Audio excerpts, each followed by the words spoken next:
Hi, everyone. This is the Heroes podcast, and I have today's guest, Bernice Gordon. How are you? I'm great. Thank you very much for having me today. I'm so excited to be here. Well, I want to hear your story, but before we do that, thanks for coming and joining me.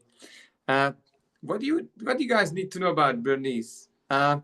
She, after more than 25 years as a certified human resources professional, left the corporate world to pursue her true passion, helping women reclaim their power and rewrite their career stories. Ooh, I love that one.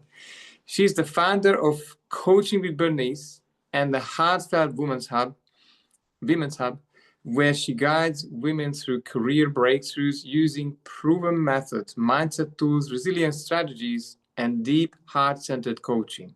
Bernice brings a unique mix of real-world experience and compassionate leadership, empowering women to find clarity, purpose, and the path forward, even in life's most uncertain moments. Welcome. Would you tell us some of your uncertain moments that is maybe tied to your background? Would you share what you have been through? Because I'm guessing Certainly. not being a specialist when in early life. What was going on? So I grew up in a middle class home where education was king. My father was an academic dean. I graduated having just turned 17, and I did not know what I wanted to do. I looked around at all the people that we knew, and I was blessed because my father was an academic dean to be able to go to the institution where he worked and get a free education. I enrolled in business based on conversations with many individuals, and I aspired to that corner office. And I worked and did all the right things, and I got to that corner office. As we all do, we often will look around and go, oh, I'm not happy. I'm working the 9 to 5. By all outward appearances, everything was great. But deep down, I was very unsatisfied. At that same time, my mom, my ride or die, my partner in crime, and my biggest cheerleader was diagnosed with a brain tumor. And then we got her through that. She was diagnosed with Alzheimer's, and she is today a shadow of the former amazing person that she was. And all those memories disappeared.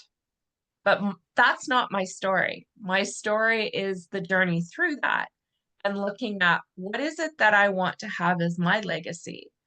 So 20 years from now, what will I want to be known for? Not the corner office, not the fancy vacations, but I want to make a difference. And that for me started with looking at gratitude. Podcast one day stuck in traffic, and it was talking about the importance of gratitude. I was in such a negative headspace at that moment of time that I thought it was too woo woo for me. How could gratitude help me deal with a job I no longer loved, a negative environment, and the rug having been pulled out from underneath me with my mother's illness? May I ask you, Bernice? You say negative mindset and the environment that has not been supportive. Could you give us some specifics, like what were you dealing with inside and outside?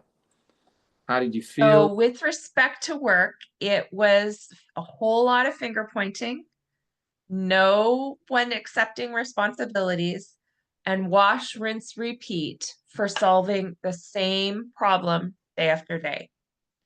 In terms of my mindset, I got up early every morning and faced a 2+ hour commute based on traffic every day, each way. So, as you can imagine, I lived for the weekends and I dreaded Sunday night. If you do that for very many weeks in a row, it gets old real fast. I didn't have time for fun because my days were 12 to 14 hours a day. So all I did was work, eat, and sleep. I gained some very unhealthy habits in terms of looking to food to comfort me, to celebrate successes. And that has a long-term impact on your health. 12, 14 hours. Unreal. Not fun in the long run. So today I don't do that. I attend meetings, I work virtually, I build my schedule around other things in my life. My husband and myself coach a high performance youth soccer team, and I don't have to ask for permission to be at the field at 3 o'clock or to travel on weekends when we take them to a tournament. I build my life and my work around what I'm passionate about.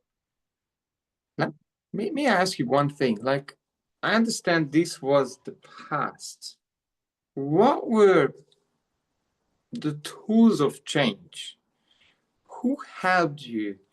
What has happened so that you could drop this, well, 14 hour plus 2 commute to have a life? Like how did you make this shift? There's so many people out there who are, thinking, hoping, praying that something will happen, but at times there are some uncomfortable decisions to make, and also, yeah, getting some skills. How did you do it?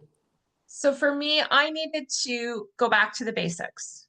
And it wasn't a big, grandiose plan for me to start to figure out what I wanted. I started by writing one thing I was thankful for every day.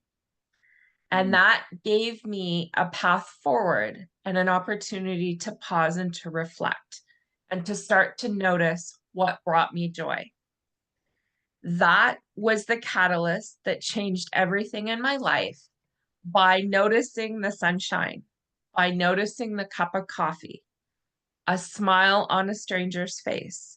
And over the course of a series of few weeks, I started to notice that joy came to me when I was making a difference. When I said thank you to someone, when I offered a smile or a cup of coffee to a stranger. And that allowed me to start to look at what gave me strength and what took away my energy so that I could begin to look at where do my strengths lie, what are my skills, and how could I take those forward to make a difference in the world around me. What what a powerful concept that you're sharing with us here. I believe that I call these energy leaks. Where are you losing energy, mojo, as opposed to what is giving you a high, what is giving you excitement and joy? And a lot of people are on autopilot. They don't even realize how they are, well, wasting their time and energy and effort and focus. I really love this story of finding gratefulness as a vehicle. Has there been any other things that helped you on the journey? So once I started that, then I started thinking about the life I wanted to create, not all the things I didn't want. I focused on getting really clear on what I wanted and where I wanted to go. Because once you focus on something, everything starts to grow. So if I want a new car and I notice that there's a bunch of Teslas on the road, then I start thinking about Teslas. But if I want to have a different way of driving or a different way of getting to where I want to go, I start noticing other things. So I started there and reverse engineered things backwards. So first of all, I had to come to realize that there was nothing wrong with a career outside of the corporate environment. And I had to give myself permission to say, I want something different. It doesn't mean I'm broken. It doesn't mean that I'm not worthy because I want something different than I've ever imagined in my life. But it started with saying, it's okay to want something different. And did you have opinions around you, people who almost triggered you to give up the comfortable, well, it wasn't comfortable, but the weekly, monthly paycheck that's supposed to be the ticket to safety? I was very quiet, other than a very small group of individuals that I knew I trusted, and that trusted that I was learning to find my voice.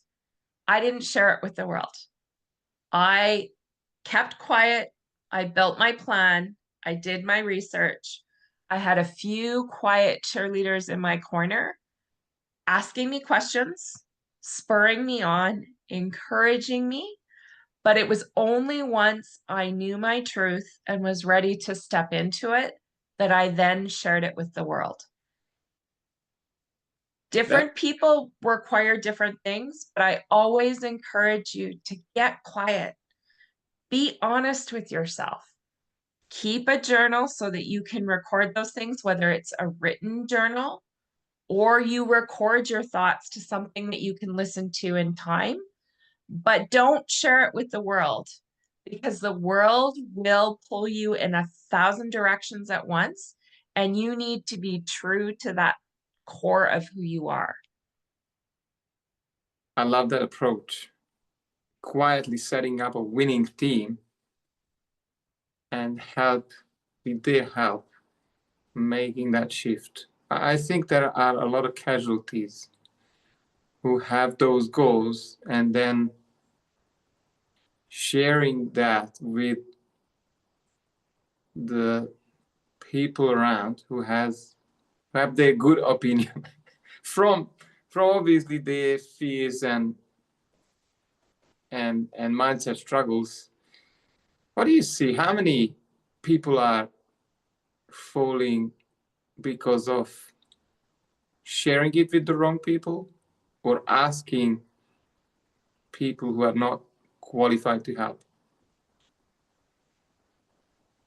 I, for years, struggled to make a change because I would go to advisors and I would ask for their opinions, and they would give me opinions that I would take to heart.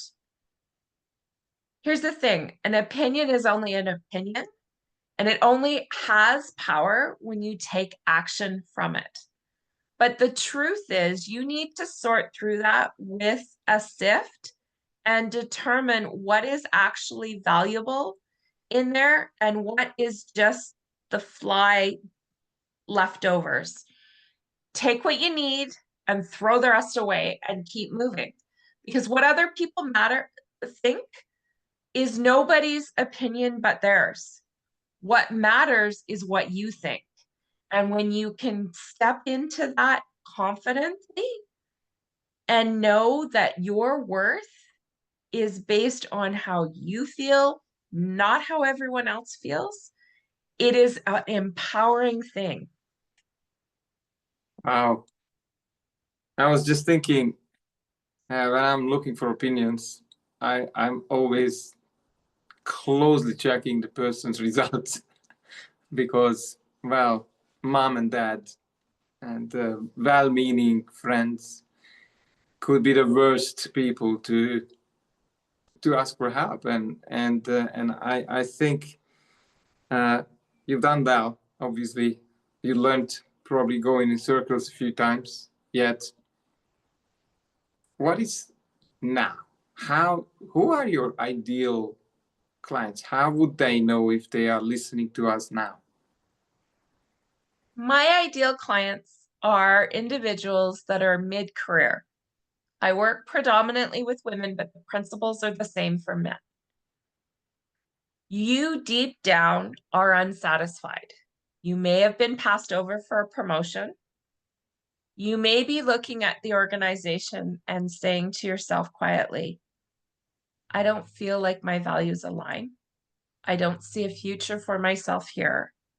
Or you may be looking at all that's going on in the world with the introduction of AI, with different industries declining, and wondering, what do I do next? If that's you, we should have a chat, because it all starts with looking at, what do you want? What are your values?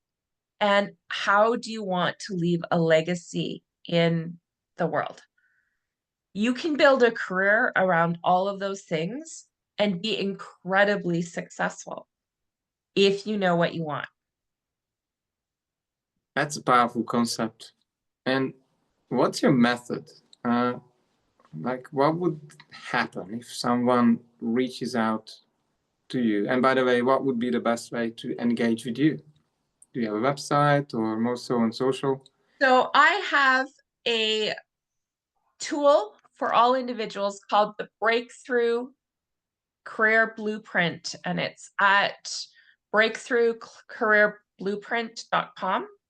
You can find me on social media on LinkedIn at Bernice Gordon, Bernice Gordon on Facebook, or BL Gord on Instagram. It starts by having a conversation, because everything is customized to you, the individual. It is not a one size fits all. We'll talk about where you are, where you want to go if you know what you want to do. If you don't, that's okay too. We'll do some work on what are your values and get really clear on those. We'll look at your strengths, some areas for improvement, and from those diagnostics, we'll start to map out a 90-day plan to help you break through where you're at and set yourself up for success for where you want to be. So you worked out the steps, huh?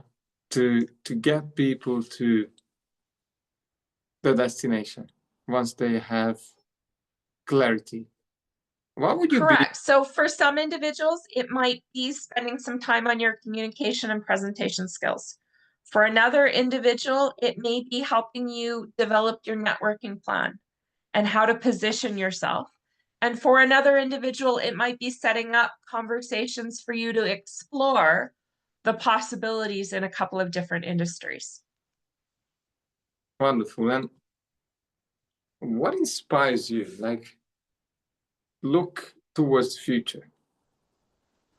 What would you be celebrating in 5 years' time? My husband and I have a very big heart for the youth of our community, and we want to create more opportunities for those youth to participate in organized high-performance sport. Let's face it, today it's very expensive to participate in sport. It is not like when we grew up, where there was the opportunity to play on a local team and have fun. Equipment is expensive, registration fees are expensive, and coaching is expensive. We want to have the opportunity to impact more youth, to go through sports, to help them obtain scholarships and bursaries into post-secondary education, and ultimately bring them into the business in roles where they can be mentored and in leadership roles to change their futures, change our community's future, and change the world. What a mission, huh? I think, yes, I find similarly that I used to just show up to start playing, and they were happily taking me to local teams.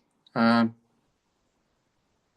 it's even the registration, and then people are booking spaces, and then the package, and it's been made increasingly more difficult to play sports, which is I think it's unhealthy to have these blocks around competitive sports. I mean, it's been probably one of my biggest source of joy and success when I was younger. I was wondering, what could you did you have any tips or tricks for someone who is feeling that midlife, working hard for the paycheck, and they have this inkling inside that I cannot see here myself. Maybe this is not my path. I could, should, would change, but I don't know what's next. What are the 3 or 5 things to do now? First of all, start the practice of gratitude. Write one thing down a day for the next 30 days. Do not include the same thing that you wrote yesterday in the next day. And look back over that. What are the things that you are thankful for? Did you have a full tank of gas? Did the sun shine? Did you have a cup of coffee? Did the lights turn on when you click the switch? You've got a roof over your head. You have a full tummy.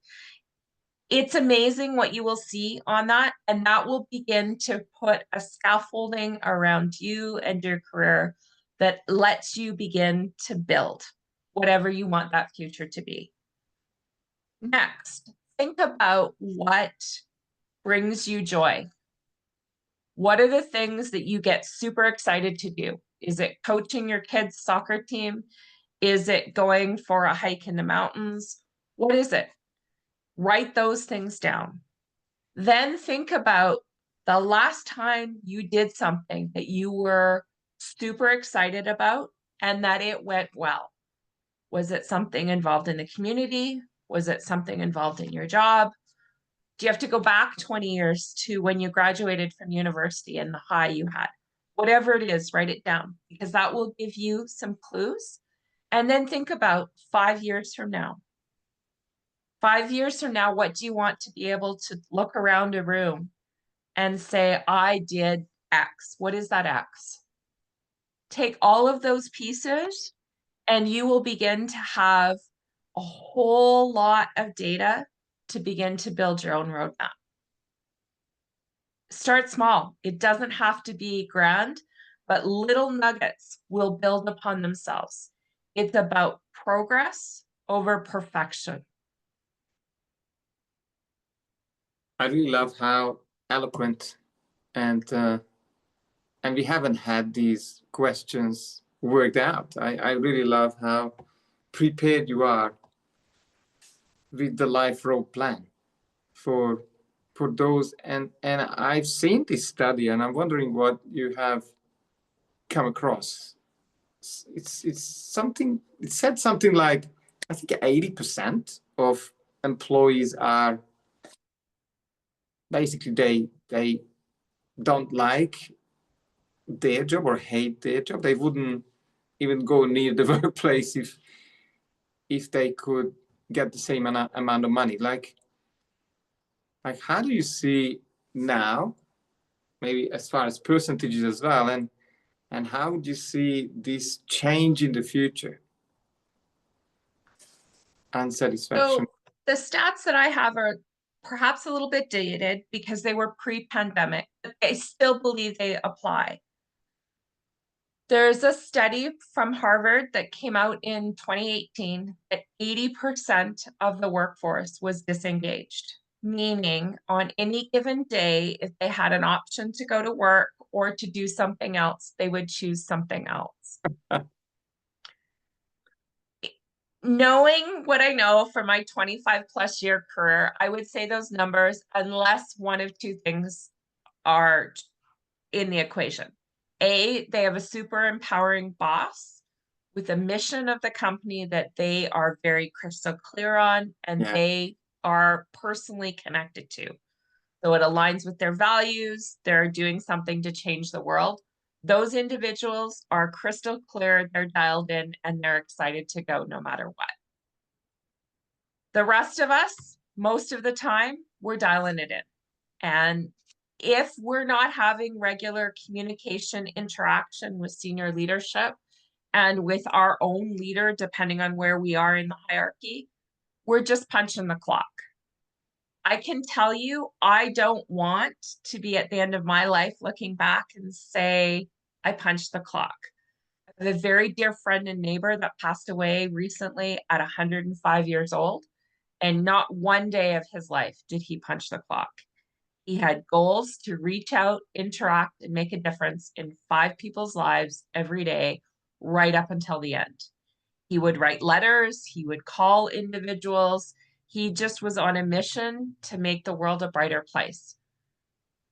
I would far rather be that person at the end of my life than be the person that has a list of I wish I had done. Absolutely. And yes, there is this book. Sometimes I talk about and I promote. I think it's called 5 Regrets of the Dying, written by, I think, Rhonda, I think someone from Australia. And she has come up with years and years of research, these 5 terrible regrets that most people have on their deathbed when they have no chance to change much or change anything. Bernice, what have I not asked you that you wanted to share today yet I didn't specifically ask you about? I think it's really important that anybody listening understands that you are worthy of a change. Your birthright is to be happy. So if you're doing things today and like me, pasting a smile on your face, so outwardly everyone thinks you're happy, but deep down you're not, that's not okay, my friends. You are born to be happy and you're born to make a difference. If those boxes are not being checked for you today, then you need to take a long, hard look at what is holding you back from living your birthright. We all, at times, struggle with, I'm not good enough. I need to do these things to do that.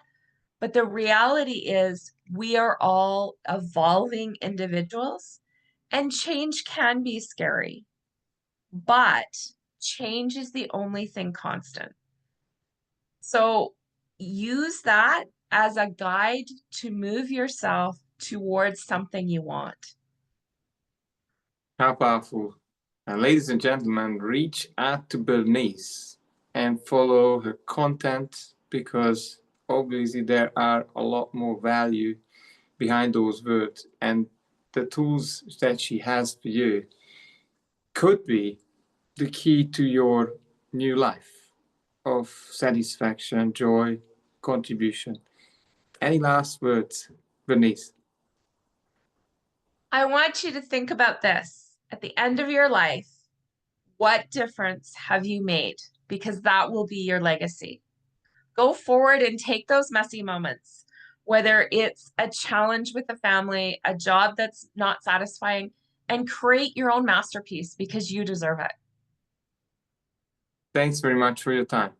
And all her details are under the video. See you soon.